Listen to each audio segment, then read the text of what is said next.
And that's it. We're up. Okay. Well, good evening. On behalf of the City of Forks, the North Olympic Development Council, the Clallam County PUD, and the Port of Port Angeles, thank you, all of you who are joining us here on this discussion panel tonight, and looking at what a few of us are calling Broadband Needs 3.0. Tonight, in a facilitated discussion that Tom and Dick will be helping us with, we're going to be looking at what broadband needs are now in 2020 and beyond. And for a lot of us also on this screen, there's a lot of familiar faces, and this isn't our first rodeo or conversation on this. There are many of us here who were part of the efforts 20 years ago to ensure that one's zip code did not limit one's education, health, business, recreational, or government opportunities. 20 years later, we continue to in those efforts and try to make efforts to improve broadband connectivity for our community.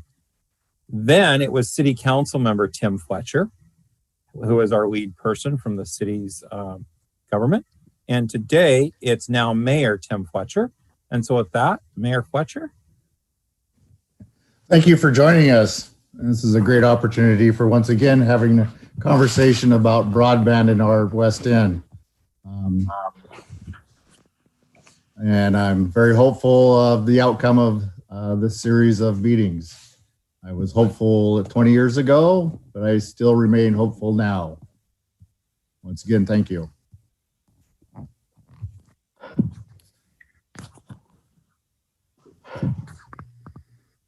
Okay. Tom, I think you could start.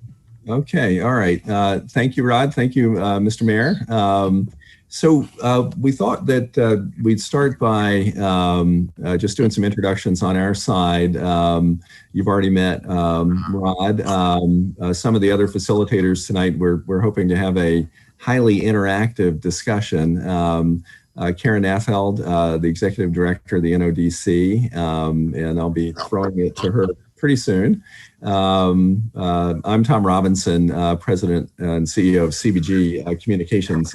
We're the company that's been hired by the Clallam County Community Broadband team and are conducting in concert with the team. And I've got to thank the team members. Everyone's been working really diligently in the face of this crazy pandemic to continue to move the study forward since we began in earnest in the April-May timeframe. Dick Nielsen, our senior engineer, is with us tonight, and he'll be leading us through some of the discussion. Connie Book, who's our lead researcher. Dr. Book is head of Telecommunications Research Corporation. And for the educators out there, she's also president of Elon University in Greensboro, North Carolina. And then Christy Barron with the Forks Forum is working with Tim, IT from Forks, on making sure that the YouTube is working, and also the Facebook feed is working, and we're hoping to get some comments back real time, but certainly hoping that a lot of people are able to tune in and watch us live tonight and then on demand later on. And I should note that the meeting is being recorded. It's for study documentation purposes primarily, but also because the city is sponsoring the meeting, and it's an open record. Okay, Dick, if you take us to the next slide, and I think I've probably introduced all of us already.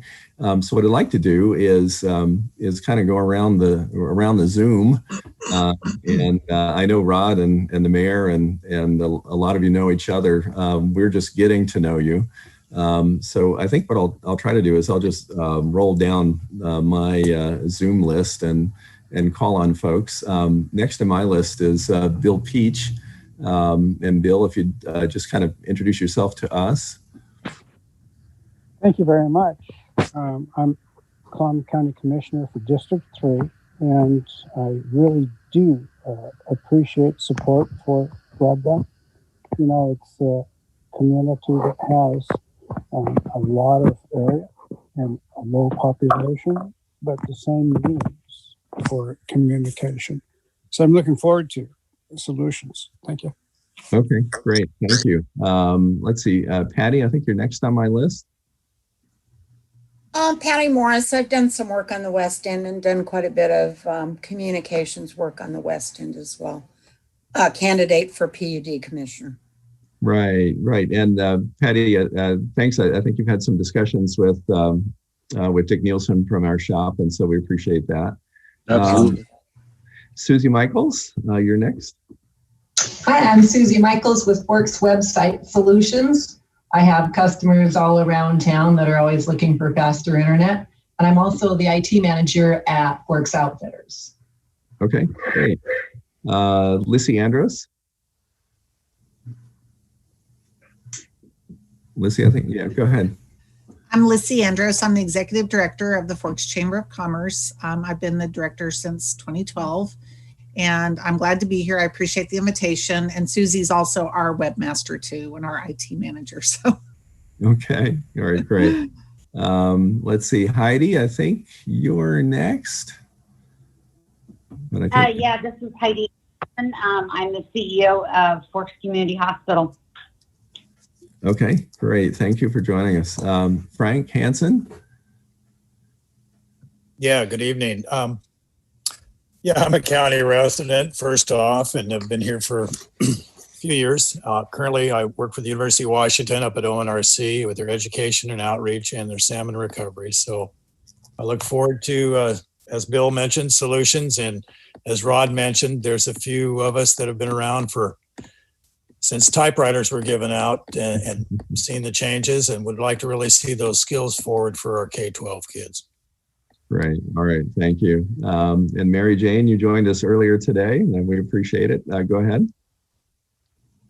Mary Jane Robbins, and I am Representative Kilmer's district representative for Clallam and Jefferson counties. So thank you so much for this invitation, and I look forward to hearing folks' views tonight about broadband out in the West End.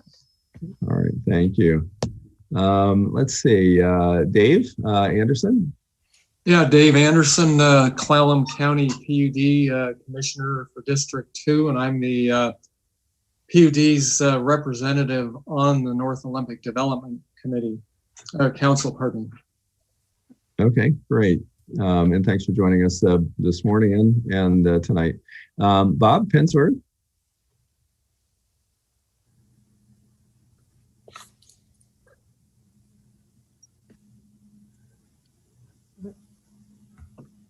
Let's see, Bob, I'm not sure I'm hearing you. Okay, this is Bob Hemsworth. I am the owner of Crestcom Wi-Fi, and we serve 3 counties in Washington and Oregon. And we do have some customers in the Forks area as well as west of Port Angeles, and we serve all of Lake Sutherland. So I'm very interested in working with you folks on your project. Great. No, we're glad to have you. Hi, Bob. Nice to see you. Nice to see a picture of you. We talked last week. I'm an old couch cougar. Okay, fine. All right. Let's see. I think I had Karen next. And Karen's going to be helping us facilitate. Karen, I think everybody knows you, but go ahead and introduce. I'm Karen Affeld. Excuse me. I'm the director of the North Olympic Development Council. And I think that this iteration of broadband planning kind of got kicked off when NODC and a number of partners sponsored a broadband symposium in March of 2019. And out of that formed a number of action teams, which led into Clallam County moving forward through the Port of Port Angeles with a grant request that has funded this planning process. So looking forward to hearing from all of you and to seeing where we can take this. Okay, great. Thank you. Noah, I think you're next.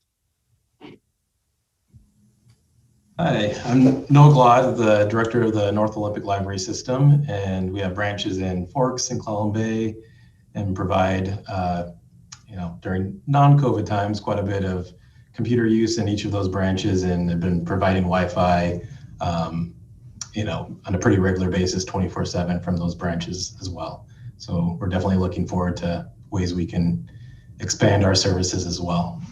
Okay, great. Shane Miller. Shane Miller, also with Knowles. I'm the IT manager for Knowles, and I help the library system do everything that Noah just described. Okay, great. Thank you.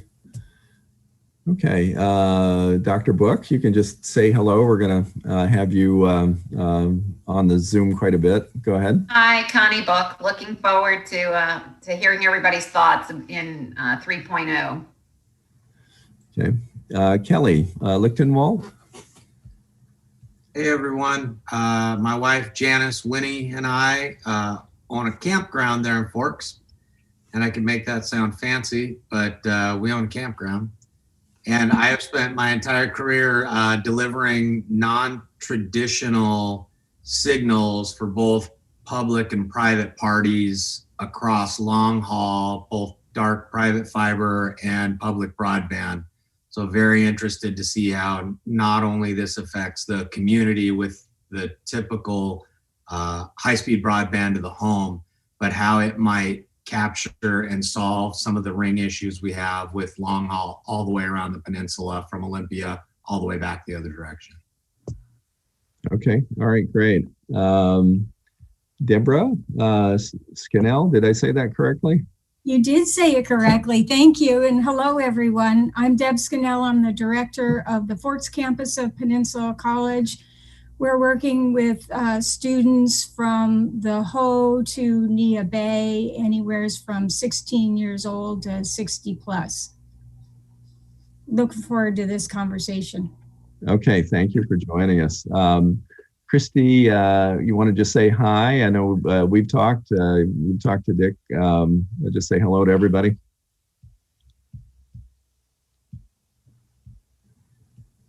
Did I lose Christy?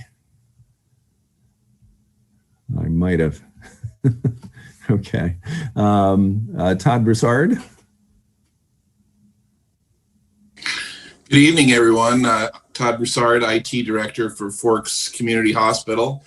And as someone who hasn't had internet at my house for the last 2 days, I am really looking forward to finding out what we have solutions for coming up. So thank you. Okay, great. Thank you for joining us. Mona Griswold. Hello, I'm the Olympic Region Manager for Washington Department of Natural Resources.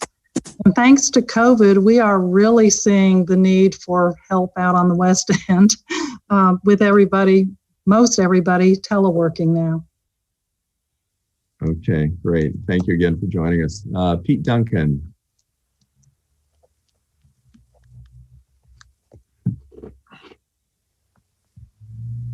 See, Pete, are you there? Okay, I'll move on to Crystal. Crystal, I know I'm gonna not get your last name correct, so go ahead. Thank you. Good evening. I'm Crystal Hadaway. I am the grants writer for the Makah tribe, but I've also been detailed to determining different solutions for our communications and have actually spent quite a bit of time working on different policies regionally and nationally. So I'm eager to see what my neighbors in Forks are up to. Okay. All right. Thank you, Crystal. Sandy Shire, did I say that correctly?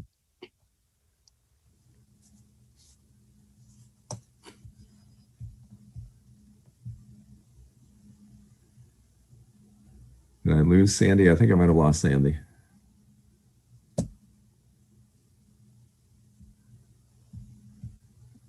Okay, let me skip to someone called in. It's the 425-200-0217 number.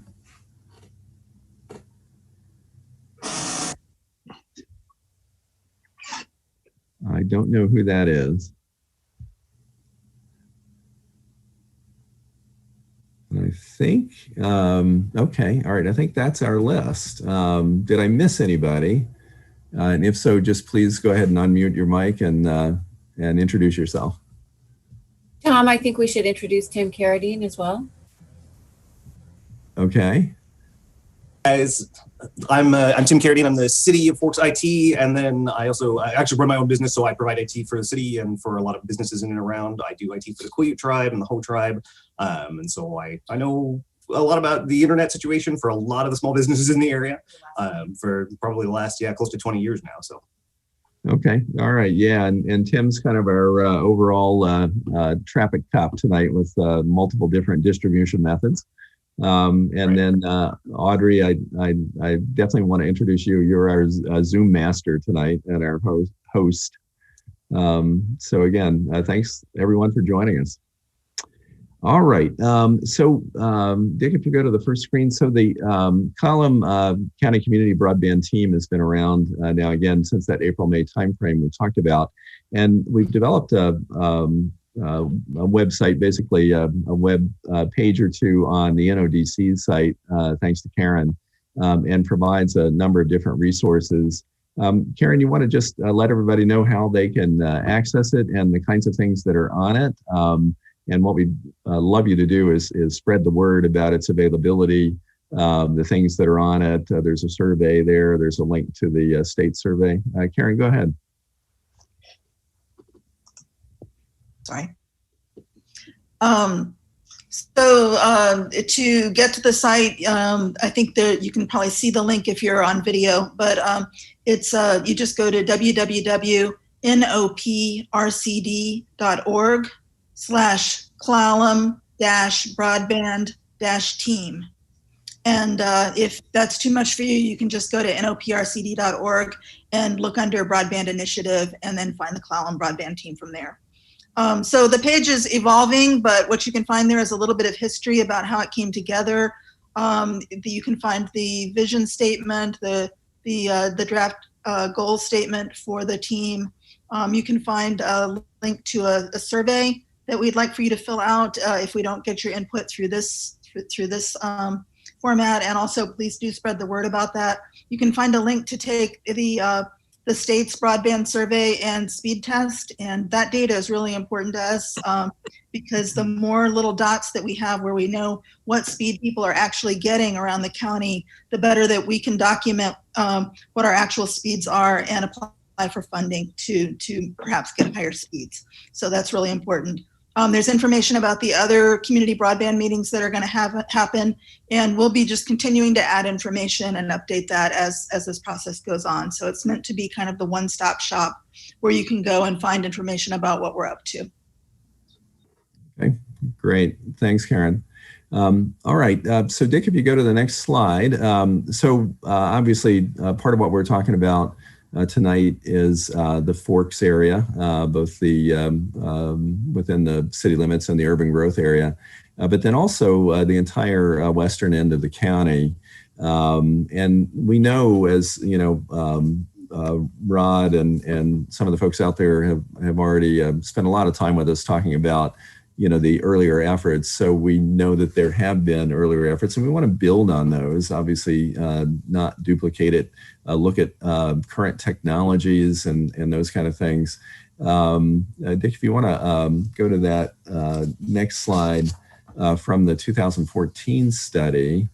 Thank you. So this is one of the maps that came out of the 2014 study looking at anchor institutions, looking at some routes of infrastructure, those kinds of things, and not only looking at Forks, but also looking at other areas in the county. And one of the parts of our project underway right now, there's three concurrent tracks, and we'll talk about those in just a second. But one of the pieces is a base mapping initiative, trying to update all the things that have been gathered over time and come up with a 2020 base map from which we would have infrastructure providers, coverages, things like that, at least to the extent that we know where the gaps are. And of course, back in 2014, part of what they were doing is mapping this against census tracts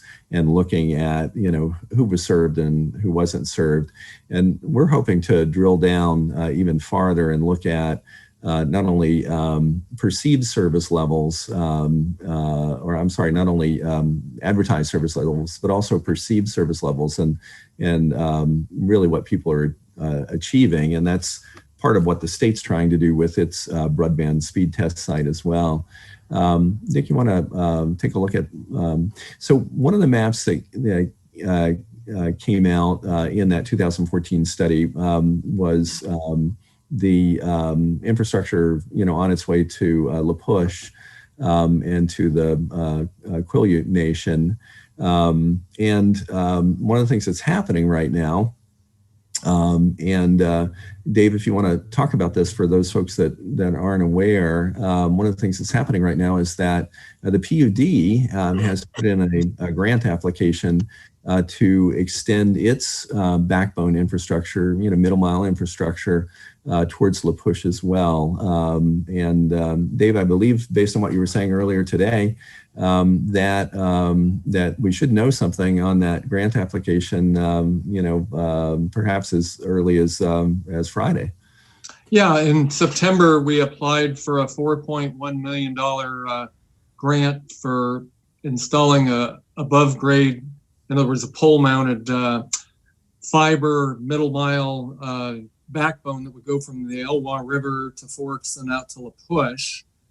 And then about 3 weeks ago, beginning of October, the State Department of Commerce, who's going to be awarding the grants, requested more information, and at that time told us that they're planning to make a decision on Friday the 23rd. So we're looking forward to hearing whether we got it or not. We know among the 28 PUDs, I think close to half of them have applied for the same grant, and there's not enough money for everybody that applied, but we're competing with a lot of people in addition to PUDs for this, but we're hopeful that we'll be successful. So we'll keep you posted on that. Okay, and we're obviously all pulling for you, and I want to thank. We know that some of those on the Zoom tonight were supporters and wrote letters of support and those kinds of things, and we really appreciate it, and are hopeful that the PUD will be able to extend its backbone.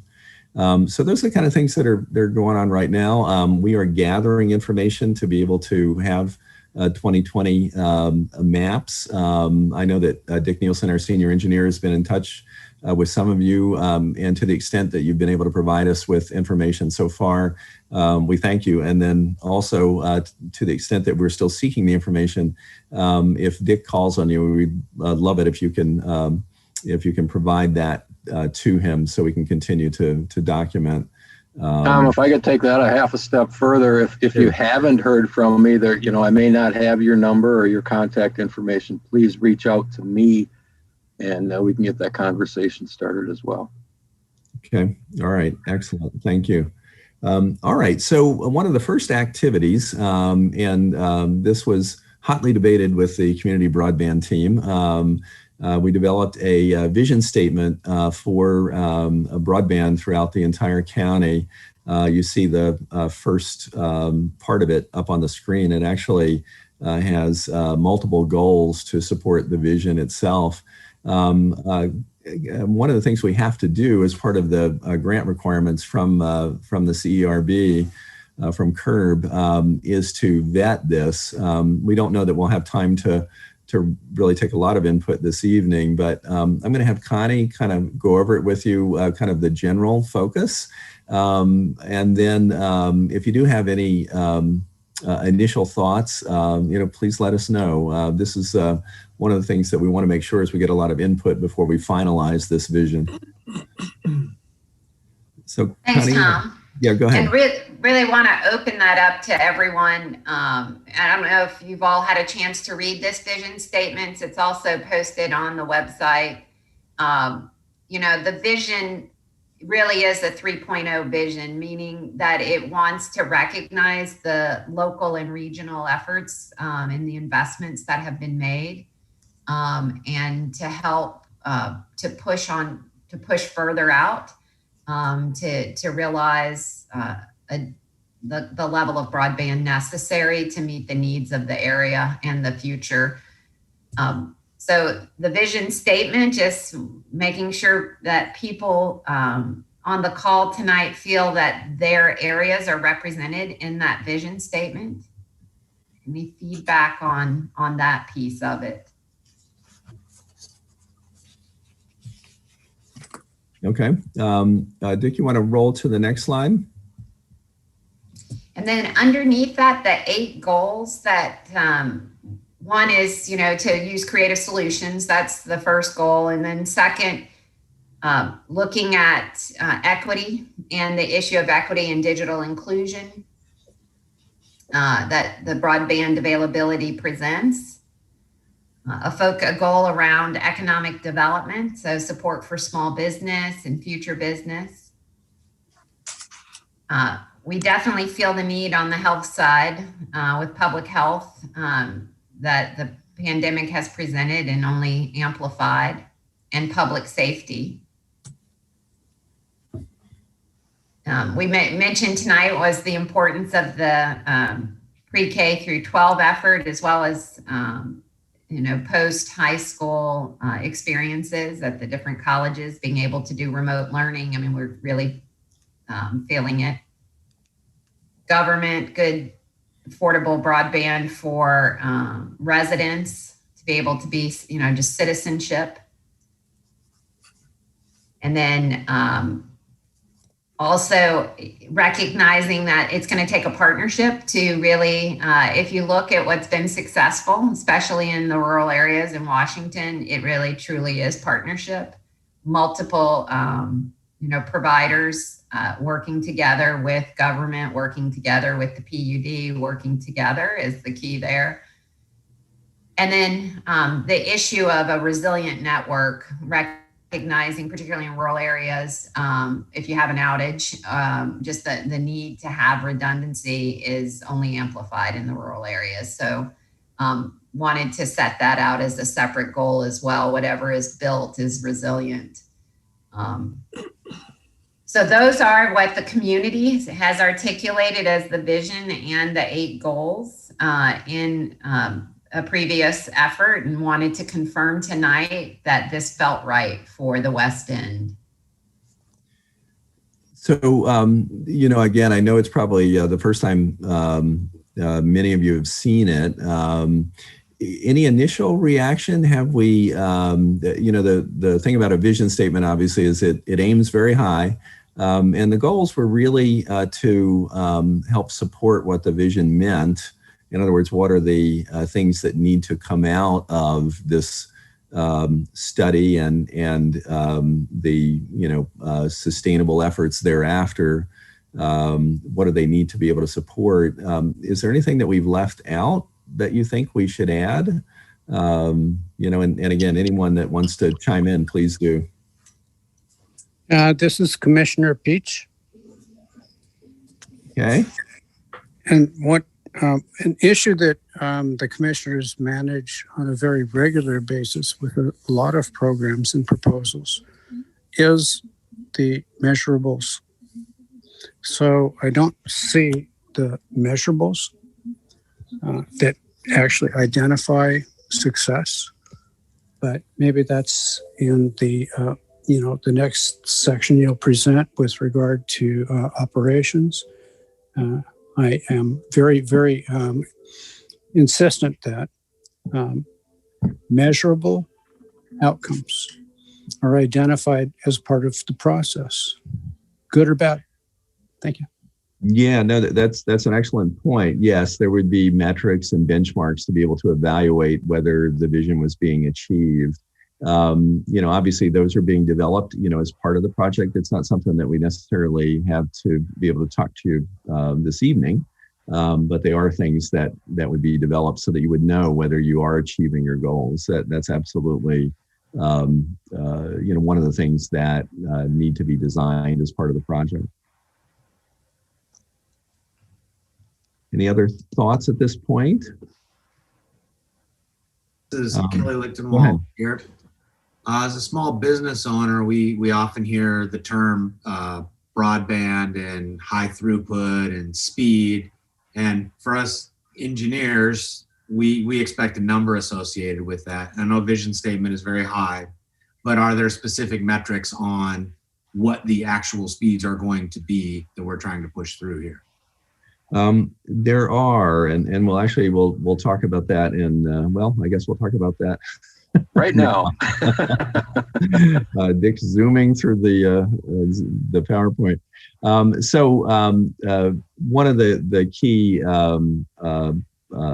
parts of the project is for us to be able to design scenarios, and then you'll see when we go through the roadmap how those get vetted, that will achieve the state's goals, which means basic broadband, everywhere within the county by 2024.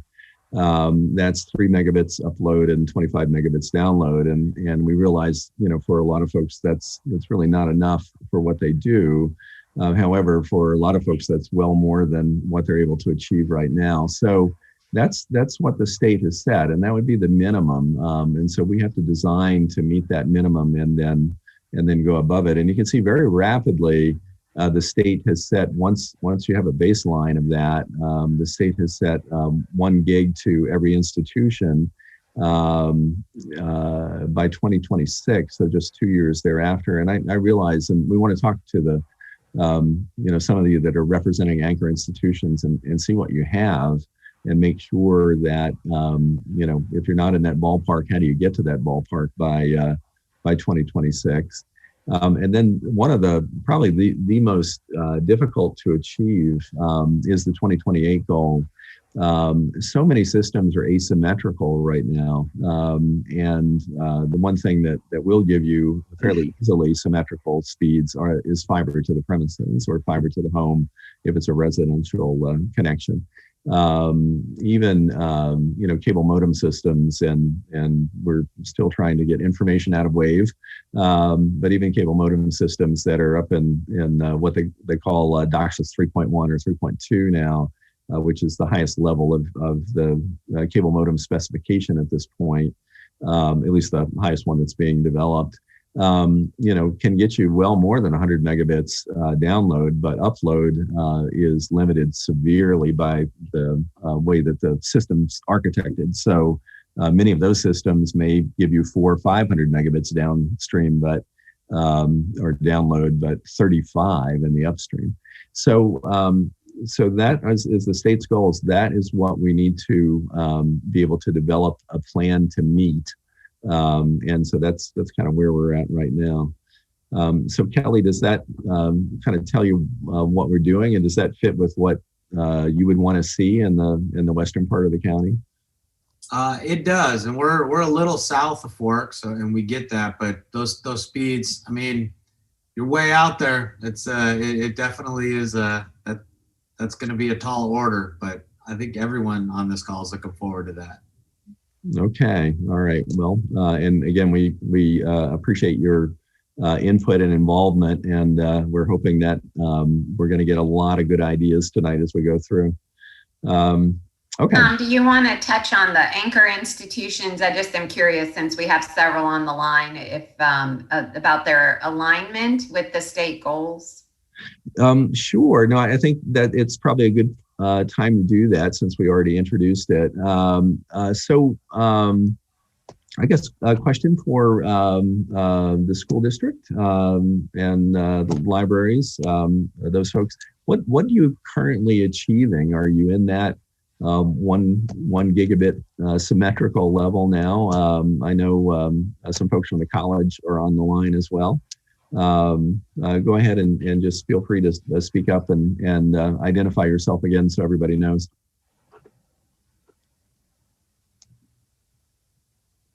This is Shane Miller with the library system. And no, we're not approaching those on the west end. We're getting 100 meg to Clallam Bay and 30 Forks. Okay. Lower bandwidth. And Shane, the connectivity that you're using now, is it say DSL from CenturyLink or fiber based, or what is it that you're using at this point? CenturyLink to Clallam Bay, and through Wave partnered with PUD to Forks. Okay. Okay. All right. How about the school district? I think there's a representative from the Quileute School District.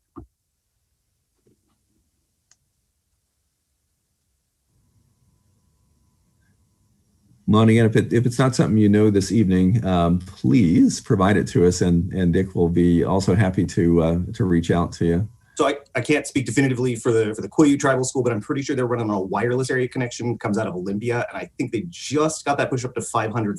It was 200 a few months ago, but I'm pretty sure they just got that pushed up to a higher number. Okay. Okay. All right, great. The hospital too, I'd be curious about the hospitals. So Forks Community Hospital currently has 100 megabit, and we would love to have more, because when you're pushing radiology images across to other hospitals, it can get saturated pretty quick. So thank you. Okay, great. Thank you. Okay. All right. Why don't we let's take a look at the roadmap, and we're actually going to discuss this a little more just beyond just anchor institutions. So definitely want to hear from everybody. So Dick, you want to go ahead to the next slide? Oh, I did it on the wrong computer. Sorry. That's okay. All right. So I know this one's hard to see, and again, all these documents are up on the website. But this is the project as it's been designed. The phase that we're in right now, if you can see, is over at the community broadband meetings, big block. Essentially what we're trying to do tonight is we've been obtaining information from a lot of the partners within the broadband team, from the cities and the county, and still pursuing from a number of the anchor institutions, still working with the providers. I think Dick's talked to 9 people at CenturyLink, but we're continuing to pursue that. and by the way, Dave, again, thank you to the PUD. You guys were the stepped up first and provided us with a ton of information. That was very helpful. But we're continuing to work with the providers. Bob, I know Dick's been in touch with you and definitely wants to get some more information from you and be able to make sure that we really have identified what's being provided and where and where the issues are. And as you can see, just from the discussion we're having to this point so far, is that, it's not just unserved areas, it's what would be considered underserved by the state's goals. And, that's all part of what we're looking at. You can see that little box that comes out of the community broadband meetings and goes to the north there. And that's actually defining and mapping the gaps. And that's really the basis for where we go from there. And you can see coming out the right side of the community broadband meetings, we'll be looking at really breaking the county into parts. Dick, you want to go back just one? There you go. So on the very right side, you'll see Sequim coming out, Port Angeles, Forks, the unincorporated county. And then we've got a dotted line for the tribal nations, because we obviously want to work with the tribes, see what they're doing. We know, some of the things that have been going on. Crystal, we really appreciated your presentation at the NODC meeting in August. That was really enlightening for us on everything that's going on there. And of course, you've all read the Starlink press related to their work with the Ho tribe. So we're trying to make sure that we encompass all that. But the main focus is with the cities and the county, and looking at what needs to occur to meet those states' goals. Okay, Dick, then you can go to the other side. So you can see that comes into the state's goals. That's the measure of our success, whether we can design a sustainable process, partnerships, whatever it may be, that will meet those goals. and develop maps. Those would be the theoretical maps to fill the gaps, hopefully working with all the partners, potential partners that we're developing. And then you can see how each one of those has to be reviewed for the funding sources, including the financial analysis of how those funding sources would be leveraged, the potential for public networks, including the organization that would be required to operate such a public venture, potential for public-private partnerships. And as Connie said, that's a model that increasingly has worked well, leveraging funding sources coming from both private funding sources as well as public grant funding, loans, those kinds of things. And then what are the private network providers, what do they anticipate?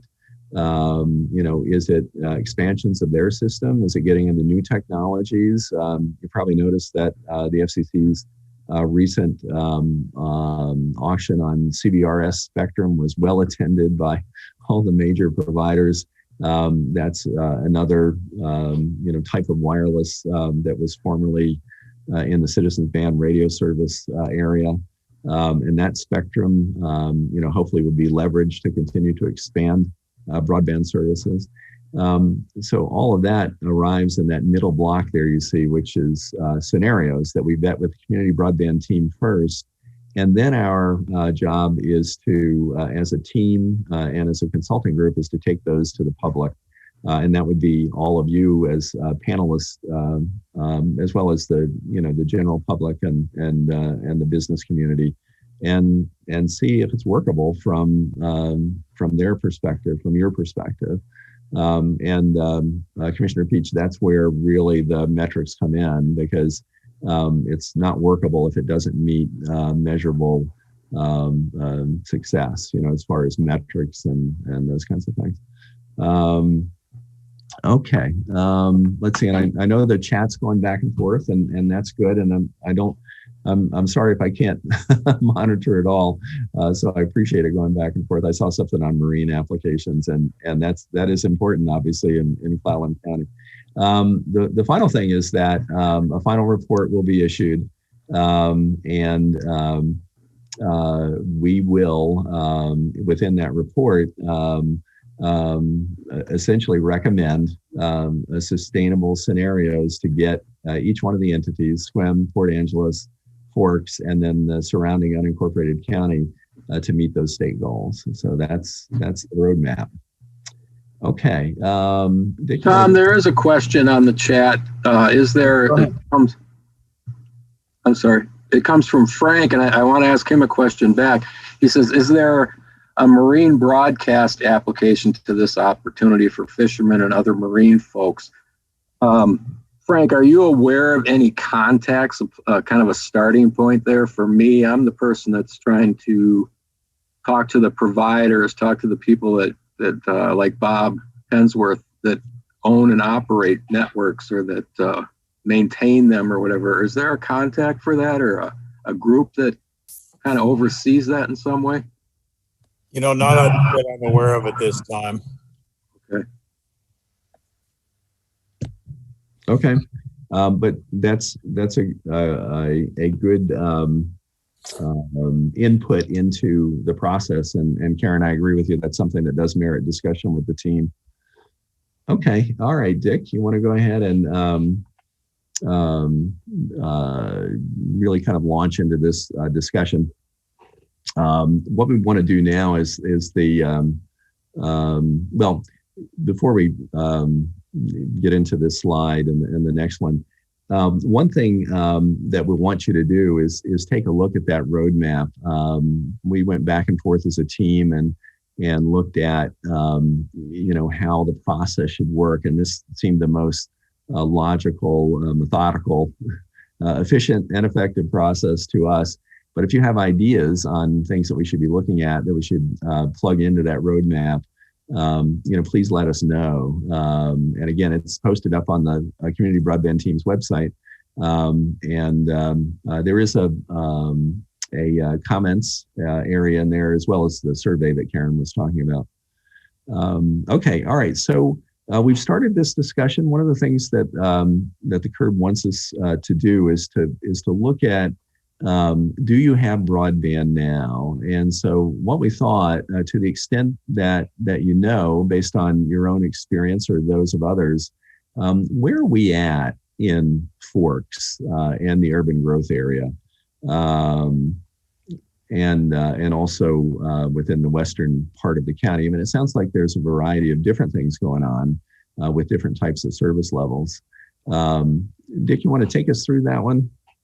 I mean, I guess really throw it back to the group. You know, we have a lot of anecdotal information at this point, as well as the information that we've gathered as part of the process. But this is a piece where we get feedback from the people that live it. You know, the people that are in the county, the people that are running the businesses and the government and schools, as to what the experience really is in the county.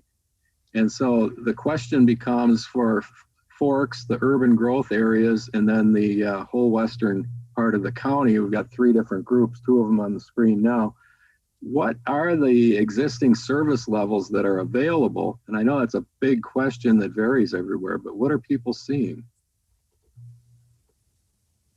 What's available to the general public? What is the range, maybe, as a way to look at it in this case? Typically, we have a smattering of DSL in the community and around the Forks area, and then some out in the outlying areas. There's fiber on our main corridor on Main Street, fiber available from CenturyLink, and then the other providers, Crestcom, with Bob would be able to speak better to that. But as a resident here for a lifetime, DSL connection has been our heavy lift, as good or as bad as that can be. Mm-hmm. And then with some fiber to other businesses or to some of the businesses. Okay. And I'm going to just throw out real quick and just say the fiber is there, but just to add the caveat that has a very heavy price tag right now in Forks. So although you can get it technically, there's a huge price gap to get that. So between the residential and even the commercial DSL service, and then the fiber is a significant price increase. And I'd say it's out of reach for most of the businesses and definitely out of reach for any of the residences in the area. And Tim, what does fiber mean as far as service levels? So it depends mostly on where you're at, but the fiber that's been rolling out, and you got to remember this is just within the last couple of months that this has kind of started to take place here, as far as more than just kind of spot locations. They do have it available up to a gig along the main street, and it really means like directly along, the path of the 101 as it passes through.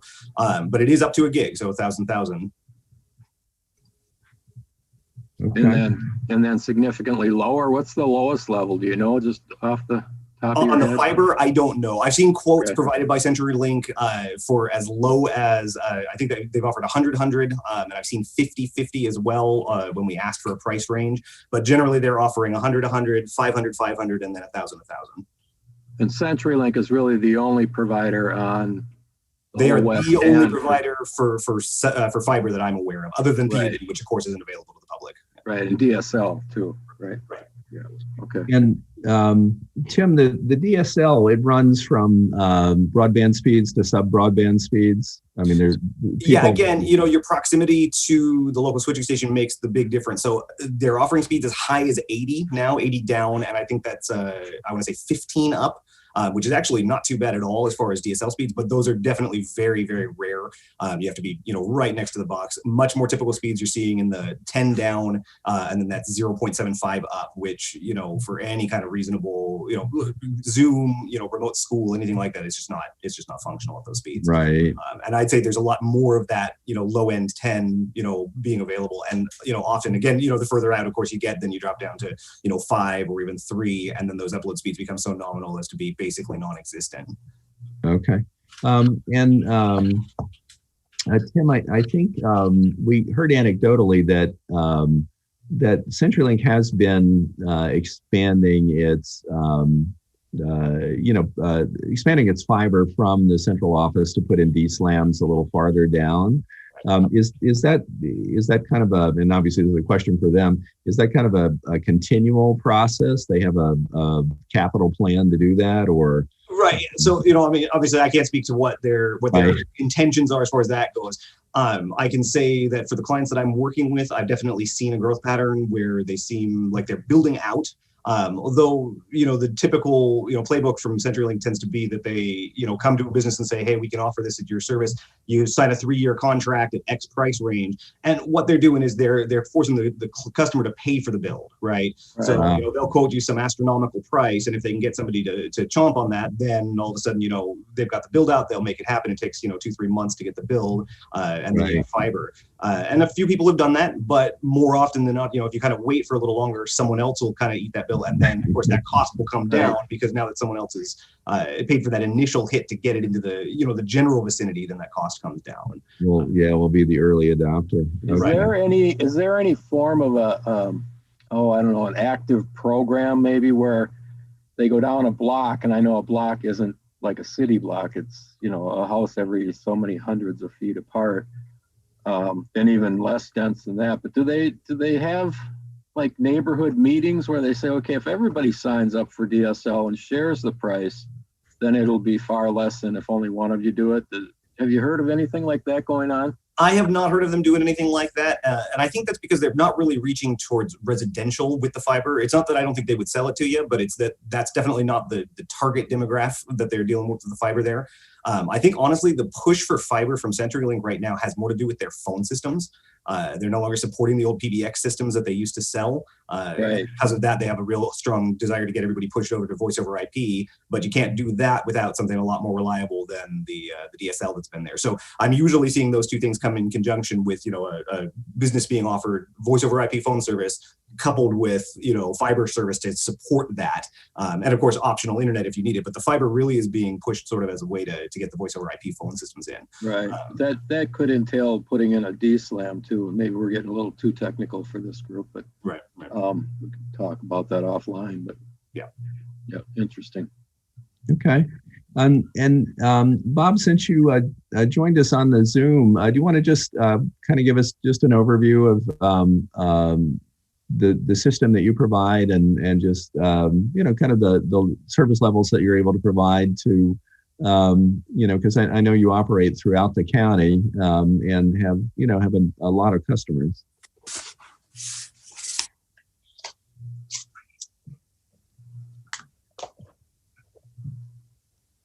Did I lose Bob? Bob Pensworth? There, it looks like he walked away. His camera's still on, but he's not. Oh, okay. All right. Well, I'll come back to Bob. All righty. And then we know, Dick, you can go to the next slide. We know once you get outside that, a lot of different things going on with the tribes. Crystal, you want to just brief the folks on the Zoom some of the things that are going on with what you're doing, out at the Ho tribe? Crystal. Or I'm sorry, the Macaw. Sorry. No, before Crystal speaks, this is County Commissioner Bill Peach. I wondered if I might be able to offer some thoughts. Oh, absolutely. Go ahead. Thank you, sir. Prior to my election as county commissioner, I'm on my second term, I was executive director for Quileute Tribe. And an issue that we managed was getting telecommunication service to La Push. And actually, I spent a fair amount of time in Washington, D.C. lobbying for the station that would provide that service to La Push. And at issue was existing legislation dealing with distributing the service to communities that are not high population. In other words, the company that I was dealing with was trying to share that it's not economical because of a low population of users. So I'm familiar with that and wonder if that is part of the process that you're considering to try to get service to the West End. Yes, absolutely. I mean, that's one of the issues, especially with, some of the larger providers like CenturyLink, is the return on investment. And we'll actually talk about that towards the end. But one of the things that I think the pandemic has done is it's really pointed up the inequities in rural areas versus urban and suburban areas that sometimes are served by 3 or 4 or 5 providers versus the rural areas that don't even necessarily have the backbone or the middle mile. And I believe, and I'm glad you mentioned the Washington D.C. piece, and obviously Karen is helping us monitor that, and Mary Jane as well. I believe that once we get through the election cycle, and get to the next legislative session in 2021, I believe there are going to be some funds. Now they may be targeted at certain applications, but that would still benefit us tremendously. They may be targeted at education or telehealth. I think there'll be a push because of what's occurred with businesses. That many of which are teleworking for the first time. I think there'll be a push for not just small business assistance, like there's been during the early part of the pandemic, but small business assistance specifically related to broadband and telework applications and those kind of things. So those are the kind of things we're hearing, and we're hopeful that those will occur. But you're absolutely right. I think the whole issue of density has to be overcome as a policy and a philosophy on the part of funders. You've got to look at not just the short term, and that's been really the problem. If you think about going back to the rural electrification service, way back when, density was certainly an issue then, but the public policy for providing critical services overrode that, and there was this whole belief that you could have a long-term investment. So I think that all those things, yes, we are looking at, and will absolutely factor into the business planning that we do. No, super, and I actually encourage you to not only look at future change, existing legislation. It was a challenge. It took a couple of years to utilize existing legislation, but there are rules already in place. Okay, I appreciate that. Yeah, we'll absolutely review that. Okay, let's see, Crystal, if you can give us like a 2-minute overview of what the McCaw are doing. I know it was really interesting to the NODC group in August.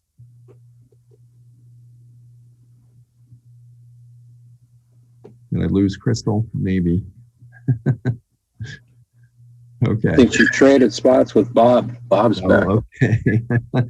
All right. We'll get with Crystal and Bob.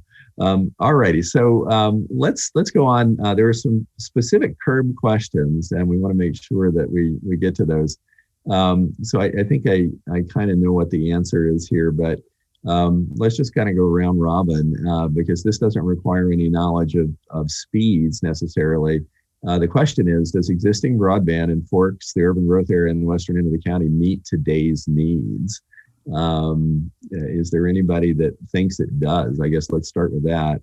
And then if you don't, where is it falling short? I'd say no. I manage both our little slice and my father-in-law's shop. And the problem is not that the speeds aren't there, but they sell you the speeds, but the reliability of both, like we talked about before, the up and down. If you're processing payments, or like I do, if I'm monitoring his security cameras remotely, it's a non-starter for 60% of the time. I'd like to say that it's reliably stable, but it's just not at all. I can get those speeds if I go to their speed check. If I go to Speed of Me or if I go to some of these other services, they look pretty good. But man, you try to do that at 7 o'clock when everybody's trying to watch something on Netflix, you're doomed. It's just not, you can do nothing. You can't process business. We're not taking Venmo payments. We can't do anything. It just collapses under its own weight when everyone's using it, which is, sort of ironic because it's the whole point. Yeah, that's a good point. Oversubscription, especially in rural areas where folks are trying to kind of stretch systems, has historically been a problem, and especially at peak periods. And of course, pretty much every period now with telework, teleeducation, and telehealth can be a peak period. Okay, that's a good point. Other folks? Anybody want to chime in? Can we just say a resounding no? It's not meeting the needs.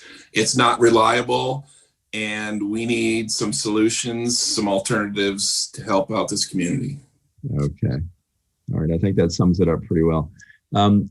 If you haven't taken, Tom, real quick, I'm gonna throw something else in there just real fast, and not disagreeing in any way, actually agreeing, but just saying, even on the better services, like I said, we do have fiber in certain facilities, but we've had outages on those fiber, and because again, there's no redundancy on those lines coming in, we actually had one outage that lasted almost 30 days down with that. So yeah, and so we've had definitely our share. Even with the more reliable services, the better services that are available are still in need of some kind of either retrofit or some kind of extra layer of stability there.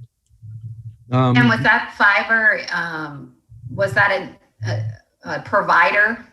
Fiber that's CenturyLink, the fiber. Okay, yeah. So it affected a lot of folks for 30 days. Yes. One of the things that's often an issue in rural areas is the amount of service personnel and the response times and those kind of things.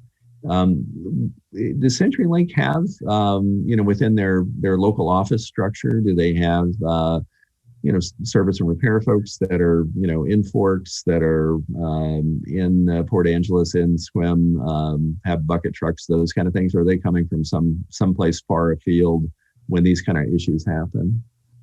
Oh my gosh, I want to talk to that, because the folks in town, in Forks, were awesome, but a lot of them are close to retirement or have retired.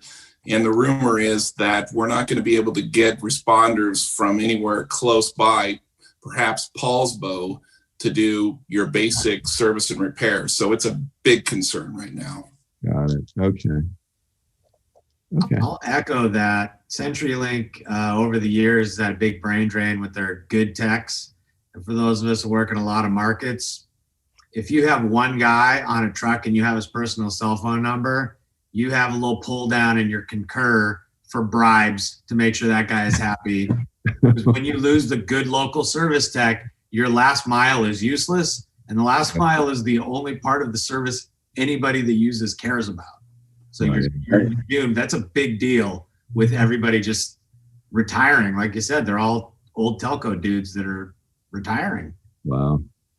Well, and there's another issue as well, which is that, the old guy, the guys that we currently have in town are awesome, but they're used to working with the previous generation of equipment. And as the new equipment's coming through, so the fiber backbone that we're using in the areas where we do have that is the same exact fiber that they're using to provide the DSL to the area.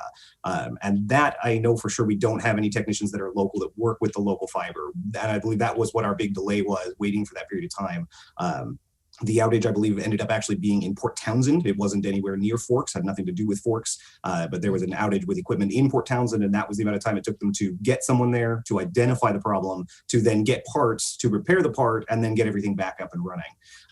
And so again, trying to get people into the right place at the right time, had nothing to do with the local techs. It had everything to do with kind of that larger organizational issue there. Right. No, that's a good point. Okay. 30 days. Oh. Go ahead. I'm shaking my head about 30 days still. I know. Yeah, it's a problem. Dick, you want to just, we'll just, again, one of the things the state wants us to do is remind everybody to take the state speed test. You want to show kind of the results from a couple of days ago? Yeah, and actually you don't need to write down this link. Again, if you go to the Broadband webpage, there's a link there for it. So now that you've probably all written it down, but here's a snapshot of, as you can see, the western portion of the county, including Forks. And anything that's in that screen is included on the right. So 162 tests have been performed over the last few months, and we're hoping to increase that drastically with these meetings. Of that, and we have to talk to the state about some of these numbers because they're really not jiving the way they should. It claims that 145 out of 162 are broadband, but then the average numbers don't come out where they should and whatnot. So we'll have to dig into it. But this is keeping track of people taking the broadband test. And if people are on dial-up, that taking the test with dial-up serves a purpose. It shows that they don't have broadband and they're suffering with dial-up. So any connections at all can be tested on that state website, speed test. Yeah, and the state indicates that it's going to take the results from this, and it doesn't really say when necessarily they'll, when the cutoff is, but they'll take the results from this, and that will target some of their efforts, some of their funding efforts, some of their potential regulatory efforts, some of those kinds of things to try to expand. So the more results we get, driving it from the hundreds into the thousands would be really helpful. So spread the word. Again, you can take it right from the state's broadband office webpage, the link right there, or again, go to the community broadband team's website, and we've got the link there as well. Okay, Dick, if you go to the next slide, I'm going to turn it over to Connie. One of the questions that the Community Economic Revitalization Board asked us is, if you do have broadband, how do you use it now? And we really decided we wanted to drill down on the three critical needs right now. And we know that, certainly an issue for the hospital, for the school district, and for businesses everywhere, the telework side. So Connie, you want to take us through that, and then any information you can provide us on this, Zoom call or Zoom meeting would be really helpful. Thanks, Tom. And really just looking for specific examples as a provider or a user on these topics of telehealth, telemedicine. We're trying to illustrate for grant providers or investors the kinds of the state wants to be able to have these kinds of issues represented, just like a 30-day outage, like that tells the story. So experiences that you've had on the telehealth, telemedicine, particularly as those have shifted over the last 7 months, and then the K-12 community college, or with one of the remote learning activities happening. This is Todd from Forks Hospital. I can basically say to this group that it's just generally not feasible right now to do any kind of telehealth or telemedicine. Most folks at their primary residence don't have the speeds that will support video or interactive types of communication. Even the hospital, if we were to expand that and provide it for all of our providers, we don't have the bandwidth. So right now, even though we're still investigating and still more or less testing the technology, we're not encouraging it. So even during the COVID response, you haven't been able to have everyone's had to come. That's correct. That's helpful. What about the education? I know we have a couple of folks from the education providers. What your experience is? This is Deb Scannell from Peninsula College, and we currently have a 30 megabit connection back to the Port Angeles campus. we're trying to get on the K-20. As a matter of fact, we are approved for that, but we're probably 6 months out for that. That will be CenturyLink providing that service. But right now, with so many students on Zoom, they're really having a lot of difficulty, even a lot of our instructors. And we are, even after COVID, I think, at least in the Forks, we're going to be doing a lot more Zoom teaching, just because we really don't have the population to support in-person teaching anymore. But it's a definite need for most of our students. Have they articulated barriers to enrolling because of a lack of broadband in the remote options you're providing? Well, we're definitely seeing that now, and we're really working hard to not only provide laptops. Right now, we're not able to provide hotspots, but we have had some on order since I believe August, and they're still not in. But even with the hotspots, it's not really clear that that's going to meet the need of students that are, you know, really in these remote areas. And we're seeing it now just with all of us working remotely, and there's so many meetings on Zoom. I got kicked off of one myself today for one or more reasons, and probably just the activity going on in the middle of the day. That's helpful. I know we have the library on the, I'm just curious about library programming, if you're attempting to do any educational pieces at the library. Yeah, we are. We're able to do that a bit from our branches now. When we first had to close back in the spring, we definitely noticed it, where we had, you know, all of our employees working from home, and those on the West End just really struggled during that time. We were able to provide some hotspots to some of them that worked in some places, but now that we're bringing a lot of our employees back into our branches, we can offer quite a bit from there right now. We're doing everything from story times to book groups and all of that. But we experience the same issues that, you know, I think everyone out there is, where there's been, you know, presentations, programs in the middle of them. The host of the Zoom session just leaves because their service is just not good enough. And Shane could talk a little bit more about the specifics of that, but we definitely could use better service there, especially in Forks. And I think we're trying to make an effort to increase the speeds there as we can. Absolutely, and the popularity of the public Wi-Fi that we offer at our branch locations also is a testament to the need for broadband access, and that's with the relatively slow connections that we have to the branches on the West End. So we certainly have a great need to have more broadband, but that also indicates that the community more largely does as well. And just out of curiosity, is there a wireless aspect to the library service? Are they able to park in the parking lot and use the?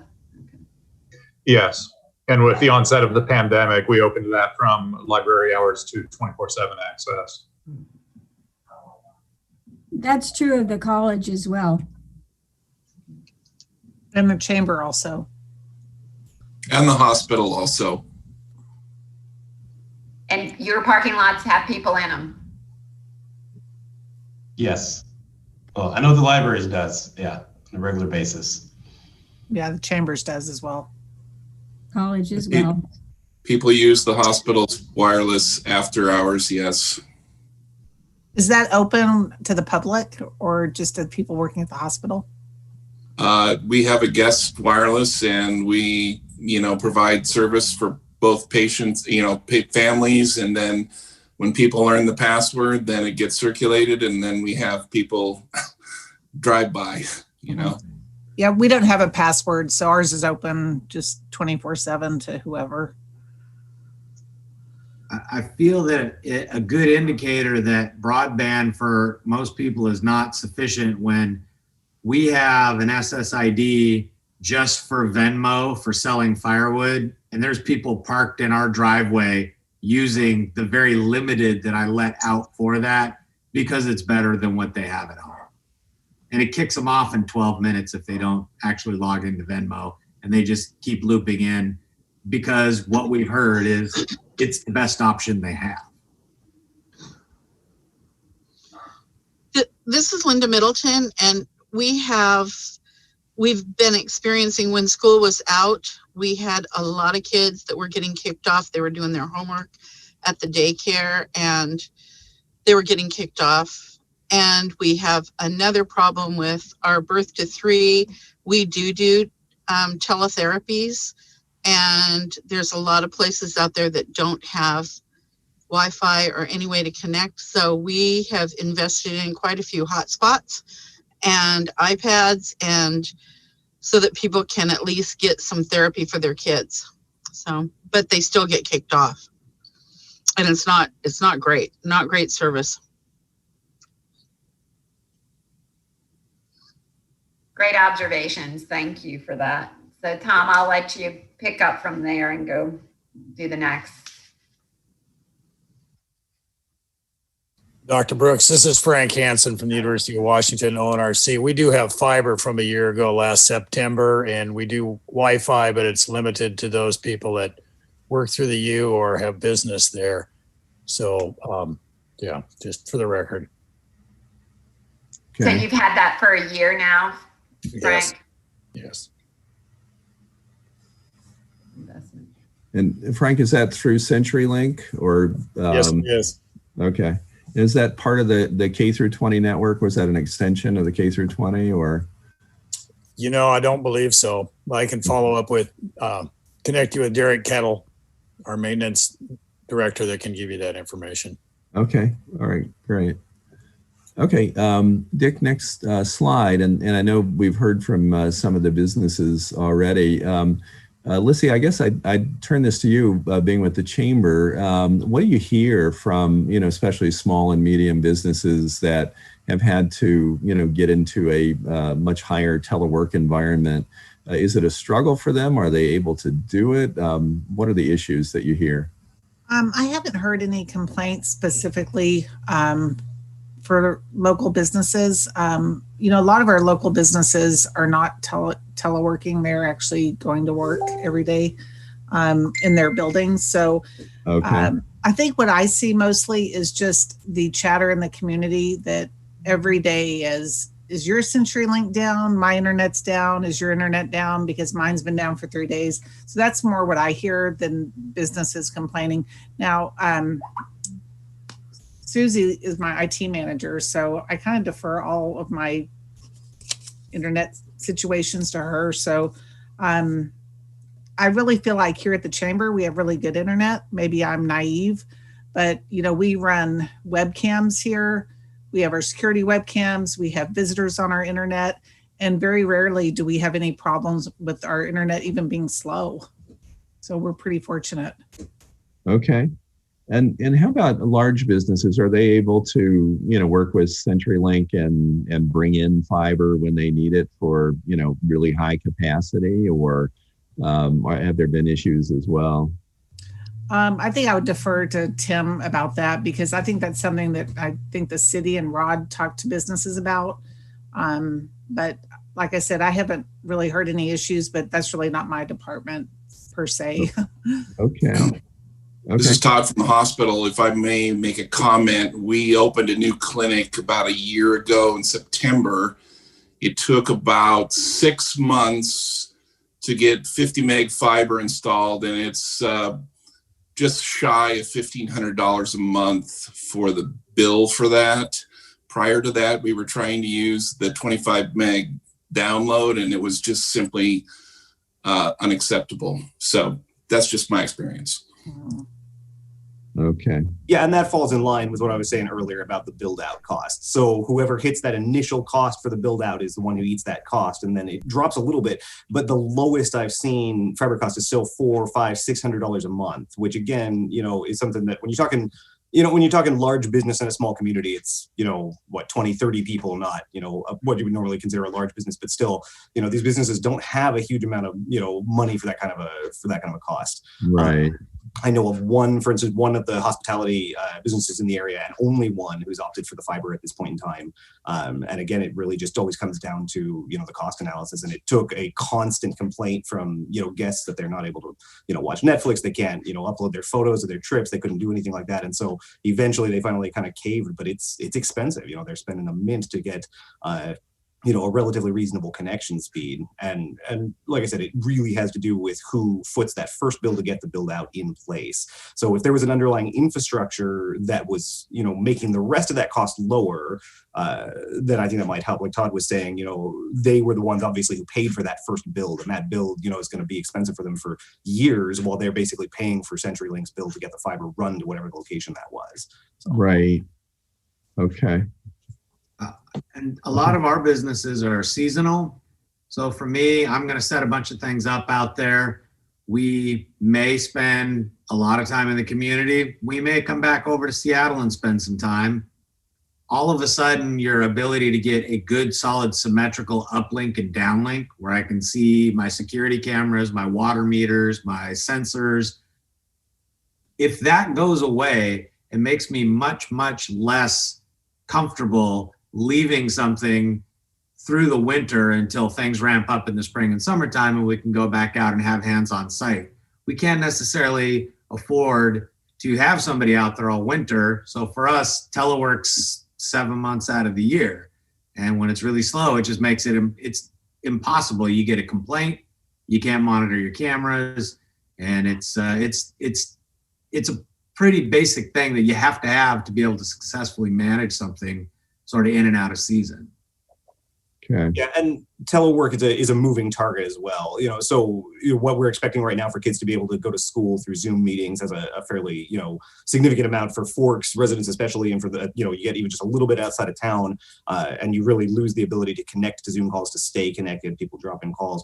But that's a moving target. That's going to go up from here, not down. So those expectations as the technologies grow will increase proportionally over time. And if we're already behind now, I could see us being much further behind, if we don't have an infrastructure change very soon. Got it. Okay. All right. So Dick, I think you can go beyond was there somebody else? Yes, it was. Bill Peach. Yeah, go ahead, Bill. I'd like to share the message that in terms of emergency management, communication is critical.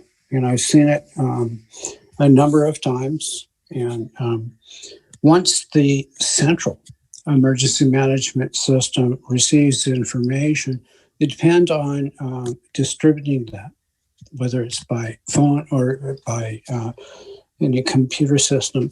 And I just wanted to share that I've seen a couple of examples where the information was delayed. And a good example for you was last year we had a freeze. My gosh, the entire roads were terrible to navigate. But worse problems, the power was out. And so communicating with the general public became a challenge. And so I just ask you to consider the value of emergency management as you look at the systems that you're considering, because it's critical. Thank you. Okay. All right. No, thank you. Yeah, and that's part of the goal related to public safety and public health, and you're absolutely correct. That's also something that when we've done residential studies, when they look to their government from a communication standpoint, public safety and emergency notification tends to be number one. That's what they want to make sure always gets through. So that's a really good point. Okay. Dick, you want to, you can switch past that slide because we've talked about that. All right. So, to make this effort successful, and obviously we see the issues and we appreciate all the information. We're going to work on a number of different, tracks all at the same time. And start to look at some cooperative efforts and technologies, and you'll see a couple of other pieces in there. So I think maybe it would help us to understand, from a cooperative, collaborative point of view, within the west end of the county, what are the things that the providers need? So Bob, again, I'd ask you just to jump in for a second. And I know, obviously being a provider, there's a lot of piece parts. What are the issues that you need us to address from your perspective that would be helpful in having you be able to provide the services that you want to provide that people request of you? I made a comment earlier about that we get a lot of calls or requests to our website for people wanting service in the. I sent it to Rod. Made a comment earlier on it on Elk Creek and also out in that area. And I don't provide service out there, but I get a lot of calls from out there. And my cost to have PUD build fiber out there for me is astronomical. There would not be a payback on it, so we can't do it. But that's one issue. And the other issue I want to bring up, which is being brought up now in community broadband meetings in Clatsop County, Oregon, where we provide service, is the county in Clatsop County is wanting to know what they can do to help the providers to get service into the rural areas. And an example is Jewel, Oregon. And it's been suggested that the county make sites, put up sites available, put up a pole, put up a tower or something where the providers can then put equipment on to service those communities. That would be awesome, because then the ISPs could come in and it would make it a little bit easier to do that. And of course, having fiber available, and of course the cost of fiber. We just did a point-to-point into a Grange Hall, 10 miles out into the middle of nowhere for Napa School District in Oregon, so they could have a learning center out in the rural area. But I'm not going to talk all about that. But I mean, the idea with the county getting in and helping and saying, hey, we can get some money and we can put some of this stuff up, because that would facilitate some fixed wireless expansion into the rural areas, where it's, and may even be cost less than it would cost to build fiber. That's just all I really want to say, and have Dick get a hold of me later this week or next week, and I'll talk with him. Sure. No, and I appreciate that. Those are all critical pieces of you being able to provide service. Dave, I'll throw it out to you on the PUD. I know that it made the grant application and those kinds of things. The fiber that you were looking at putting in the extending your fiber, that's middle mile infrastructure. So that kind of fiber would be available to ISPs to utilize if it can be funded. Is that correct? Yeah, that's the idea, is so that any last mile provider would then be able to come in and provide that service. Okay. And I think, again, I think there's going to be more opportunities to do that. And I know PUDs all throughout the state are looking at, those kind of opportunities. And like you said, you're competing for, state funds as well as you'd be competing for federal funds and those kind of things. Are there things that, and I know we've talked some about this in the team meetings, are there things that we should be looking at to help facilitate what the PUD may be able to do? Are there, besides funding opportunities, are there other kinds of things that we should be looking at? Well, I think we're looking at other types of funding opportunities too. And I think that's one thing everybody should be looking at, because there are a number of different sources. And I think from what I've seen, they're all pretty competitive. So you have to get good at writing proposals and, organizing to get that money. I know some organizations are better at it than others. Yeah, and I think that's typically one of the things that we'll talk about in the report that's issued, or the grant writing pieces, because they are critical, because it really is a competitive environment, and I think that's something obviously that Karen knows a lot about, writing them all the time. But that is a critical piece, is being able to really make your case with a funder, whether they're a public funder or a private funder. Okay, let's see. I know. I think I just completely lost Crystal. Right? I can't. I don't see her on the screen anymore. But Karen, maybe I'll throw it back to you. I know you've been talking to Crystal and some of the other tribes. I know we've all read the Starlink press releases and what the Ho had to say about their trial. What kinds of things do you think we should be looking at with the tribes, as far as things that, knowing that they have separate funding sources and are working on their own broadband development? What kinds of things should we be looking at from a cooperative point of view? I obviously can't speak for the tribes, but one of the things that the tribes had access to just recently was an auction of the 2.5 gigahertz spectrum, and a number of our local tribes took advantage of that, including the Makah. And so right now they are using that spectrum, and their trials of it are going really well. They're really getting good speeds, is my understanding from Crystal. But they are they're still having their signal come to the lower Elwaz tower, because they're bouncing it from there to Makah, and so they're losing some speed and just in that bounce. So one of the things they're looking at is constructing a taller tower, so that they could pull it down directly.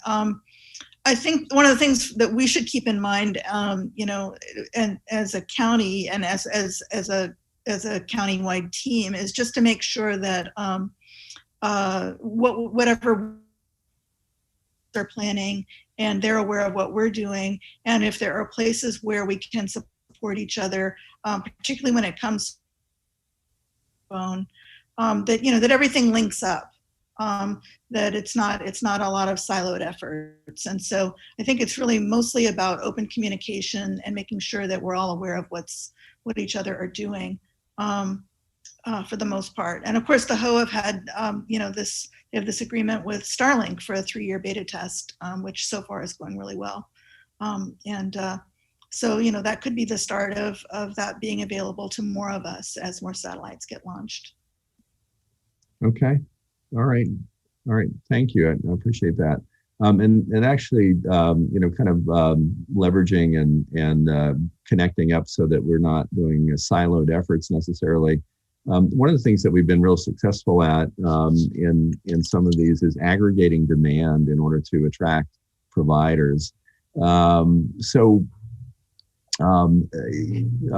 kind of looking at the institutions that we've been talking with, all the representatives of the institutions on tonight's call. And Tim, maybe I should ask you to weigh in too, having worked with a lot of folks.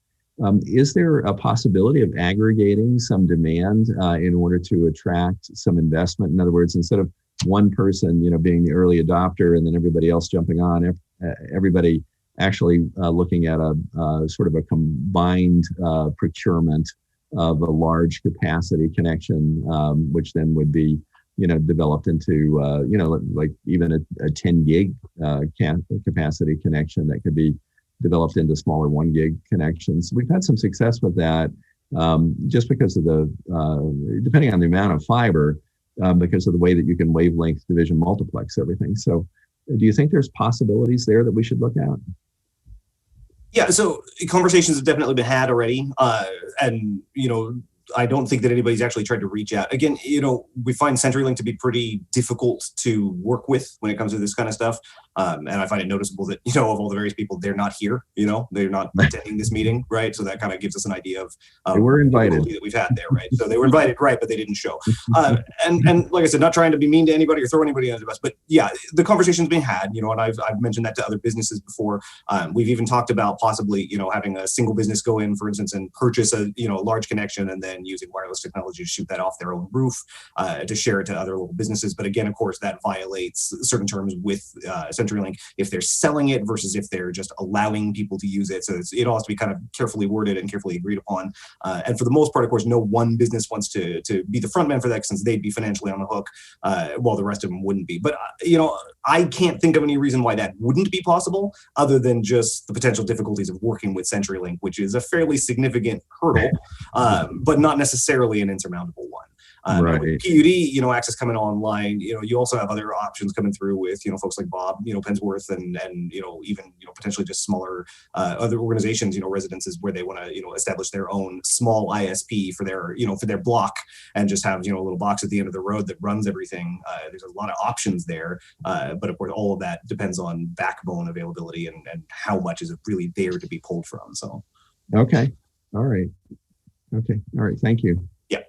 And another comment would be that now CenturyLink is known as Lumen, and my guess is they're going to dump the residential side of things off to somebody else and just continue with the high profitability of the business sector. So that's just something to think about. Yeah, that's that kind of consolidation and mergers and acquisitions, that's been an issue. I mean, some of you that are familiar with CenturyTel before Quest gobbled them up and then made them CenturyLink would have had a better experience with CenturyTel. We actually did some partnerships with them in Missouri, and they took fiber and high-speed DSL to places that Clallam County would really benefit from. But that was then, and that is an issue. We've noticed that with, I don't know if any of you have had experience with Frontier. When they bought Verizon's properties, and now there's Ziply. Now that they've been taken over by Northwest Fiber and there's Ziply, it's a whole new ballgame. So, and not a good one. Every time you have those, you're not sure where their business is going to go and whether it's going to be beneficial to you or not. That's a good point. Okay, I'll just spend a minute on, because I know we've only got about Before you do that, 22 minutes left. this is Commissioner Peach. Oh yeah, go ahead. I'm sorry, Commissioner Peach. Thank you, sir. I'd like to comment about communication with HO-Tribe. Oh sure, absolutely. Thank you. And I have quite a bit of experience. The fact that I'll share with you is you should not take anything as offense. They haven't joined this meeting. It's a small organization. And I do believe that the best way to connect is to make personal contact. And I'm happy to assist in that process. But would be great. Yeah, do not assume that their absence from this meeting is in any way associated with not complying or not concurring with what you're doing. Thanks. Okay, no, thank you. I appreciate that. Okay, on the technologies for expansion, just know that we're looking at everything. Any and all new technologies, the technologies that are currently being employed, working with the providers on the type of technologies that they're currently deploying and seeing what they may deploy. Technology is changing so rapidly. There's a number of us that believe that the CBRS spectrum will be very useful. And we'll see where that goes. Microsoft still believes that TV white space is going to work. So we'll see. They've had some successful tests, but no substantial rollout. Actually, the one place that we've seen it, and I think I was telling the team this, is in some work that we did with the city of Norfolk. using it downtown. So that doesn't really necessarily apply in Clallam County. Are there any technologies that, and again, from Starlink to DSL, we're looking at them. Any technologies that that you want to make sure that we look at as far as expanding broadband? Okay, all right. We'll if you come across something new, one of the things that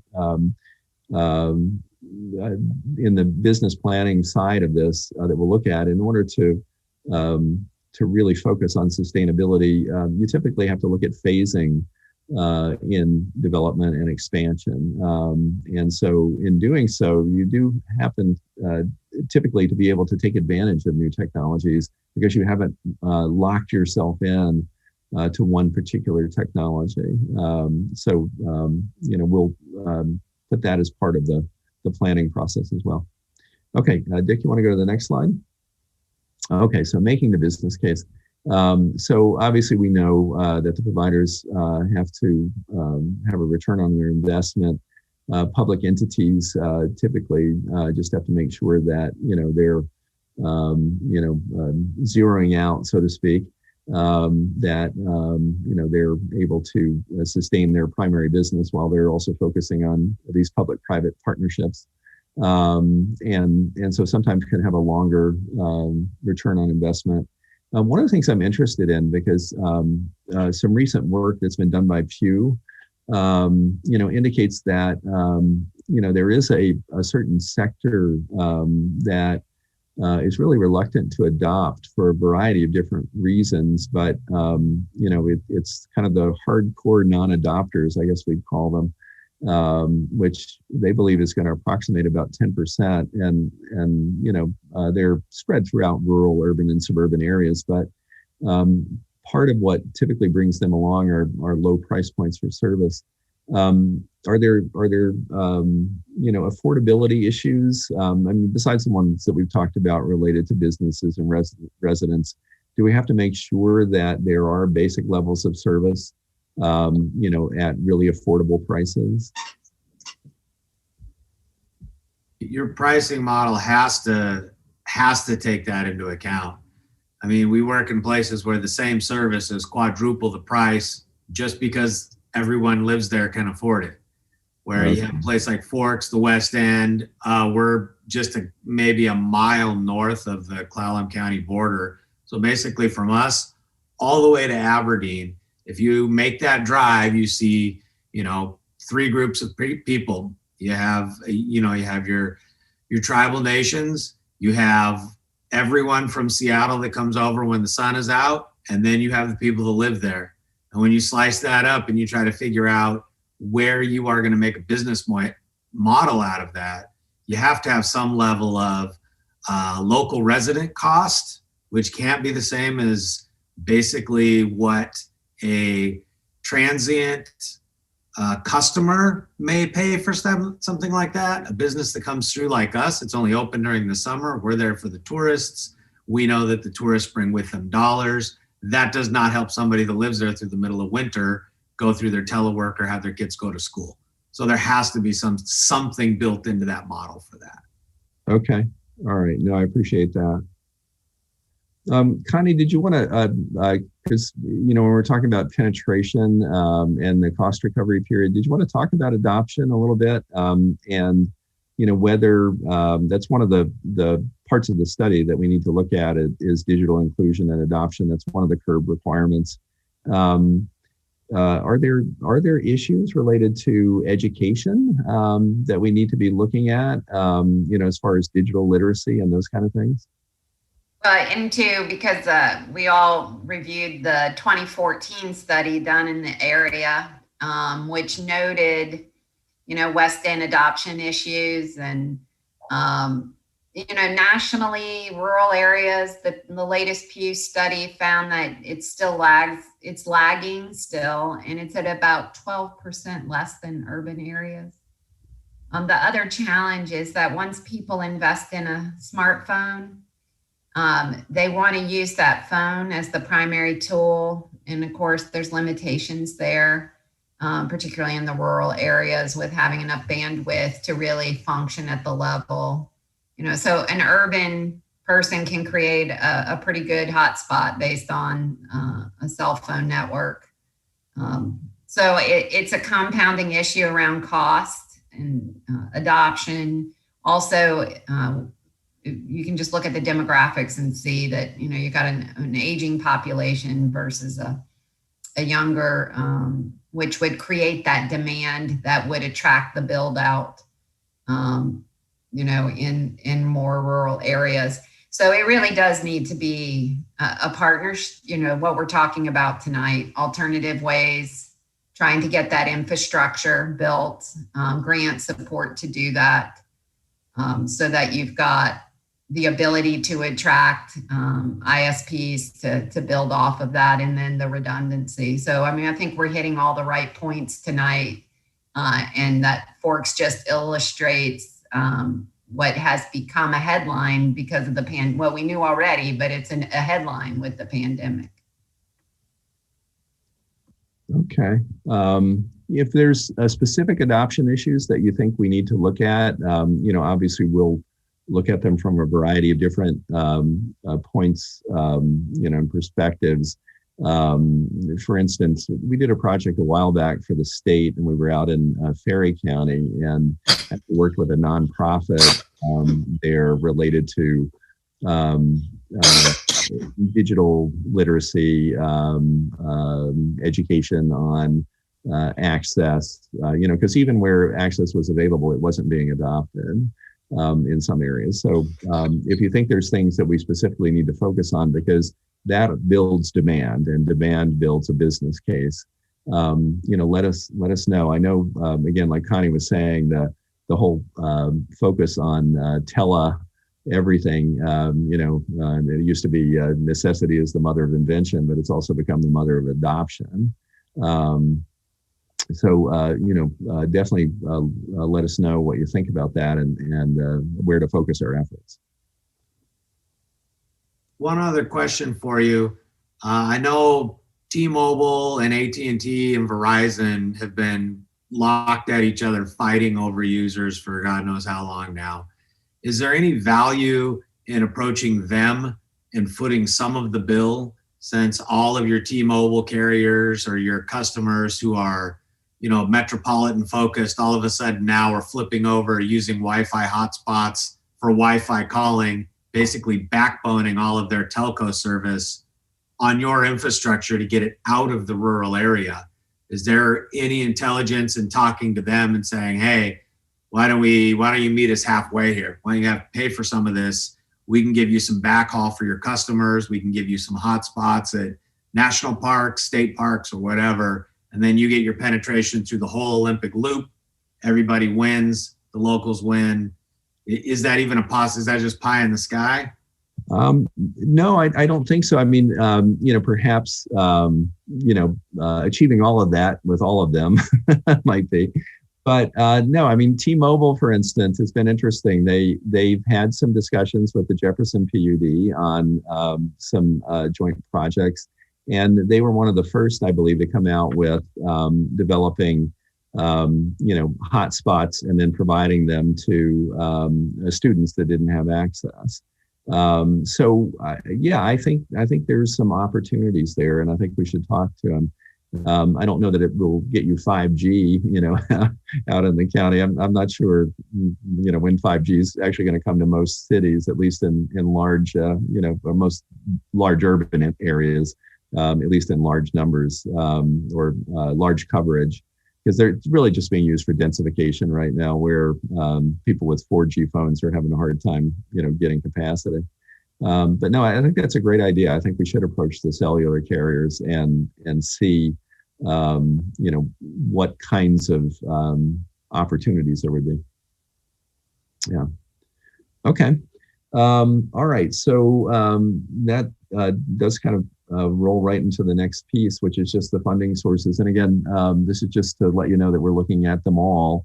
And depending on the type of partnership, would depend on, whether there would be private capital and or equity-based funding, grants and loans. We'll definitely look at those. We know that there's some resistance. There are sometimes more loan funds than there are grant funds, and they're loaned at 3% or pretty low rates. But we know there's some resistance, for providers to get into loan situations. Because that puts a little more stress on their own capital and their own operating as well. And then public funds, when they're available through grants or other types of funding that they have. We know that some of the PUDs around the state, and we're looking at some best practices, not only around the state but around the country. Have leveraged other types of funding resources to be able to develop their infrastructure. So we'll look at all that, and all that will be presented as part of the development recommendations that we make. Okay, let's see, Dick. All right, so we actually changed this title multiple times. We at one point we said, how can we help? And then we had it as how can you help? And then we decided it actually read the best, how can we help each other? And that really is true. We're here to provide recommendations and a plan that will be achievable, so that maybe Forks won't have to go to 4.0, that it'll just be 3.1, 3.2, 3.3 as it continues on. One of the things that we just talked about, if there are adoption issues or adoption spurring efforts to generate demand, and let us know what we can do in that regard. Take the state speed test. That's real important because they will. I mean, if we get thousands of tests coming in from Clallam County, that will be noticeable. If you go on the entire state website, that would kind of lead the parade there. Take the team survey to provide data. And I think I talked about this at the top. Typically we're walking into an auditorium and we're meeting with everybody that's both been invited and has just decided to come based on promoting the meeting. And so sometimes you'll get 100, 200 people. I remember when Connie and I were in. Now I'm going to forget the name of the county in Virginia. Dick will remember, but we were meeting in the library common room, and there were so many people. They were out in the parking lot, so we had to kind of open the doors because broadband was a huge issue there as well, being a rural Virginia county. Take the team survey, and please encourage people to take it. It's really focused on specific residents and businesses. It's really designed for them to tell their story, and in a way that's very easy. There's a lot of check boxes. There's a few open codes, so it's mostly check boxes. Think about joint efforts, anything that you're already involved in. One of the things in working with SQUEM, they already had a broadband action team in place that, has, not been able to get together as much during the pandemic, and they're working to kind of bring those folks back together. So, think about joint efforts, things that you might have going on that we can get involved in, and vice versa. Okay, Dick, you can go to the next one. Think about the phased expansion. If you had to put priorities in Forks and the western end of the county, where would they be? Again, feel free to send us emails, send them directly to us through the website, through Rod and the folks at the city, whatever works and is easiest for you. When we get to that stage and timeline, the original project was designed to be finished by the end of this year. It's obviously taking a little longer with the pandemic and having to do everything virtually, but we're still hoping to get back to the team with some scenarios that they can start vetting by the end of this year. And so certainly early next year, help us vet the scenarios and the proposals that we put forward. We know that there has to be some buy-in from all quarters that we're working with in order to be able to achieve this. And if there's ways that we can make our recommendations, the team will have at them first. If there are ways to then make them better and more achievable, we're certainly open to those comments and inputs. And then finally, once we've all started down a road, the 3.0 road helps support the common goals. If you're a part of it, if you're involved in developing them, then we want you to stay with us the entire way.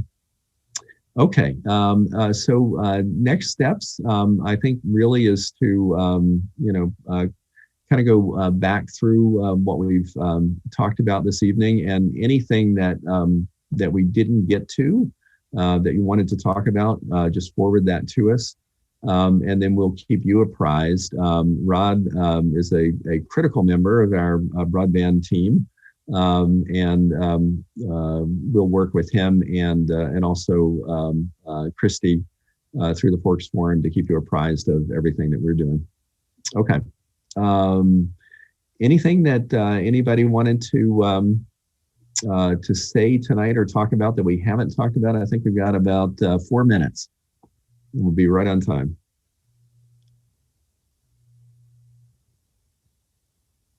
Okay. All right. Rod, anything you want to say in closing?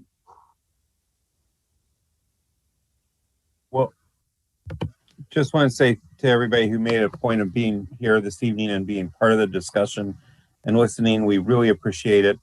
A lot of the information and approach that we had to take tonight was grant driven. It was specific things that were needed to be discussed or talked about as part of the grant. This is the first step in a series of steps we are hoping to take as a collective group to push the availability of broadband even further. Explaining how bad the problem is or how challenging the problem is a critical component of that. So really appreciate that discussion this evening. Yes, thank you all. I really, it was a great turnout, very diverse representation tonight, and we really appreciate it. Kind of anything you'd like to say in closing, having been at this for 20 plus years? No, I think everybody, I know it must feel like we've done this before. We've said this before. But what we've seen in our country, right, are these investments come at critical times, and we're in one. So we're already starting to see the investment and a new way of thinking about the criticality of infrastructure. So I appreciate everybody showing up and telling that story one more time and what you're currently experiencing. Thank you. Okay. And Karen, I'll just let you have the last word here. I just want to thank everybody for participating and, look forward to working with everybody. And thanks. All right. Thank you all. And we'll keep on working and keep you apprised. And again, as you think of anything, we're always available. So email us, call us, get in touch with us, and we'll be happy to talk with you and put that into the mix. All right. So thanks again. Have a great night. Thank you. Thanks, everybody.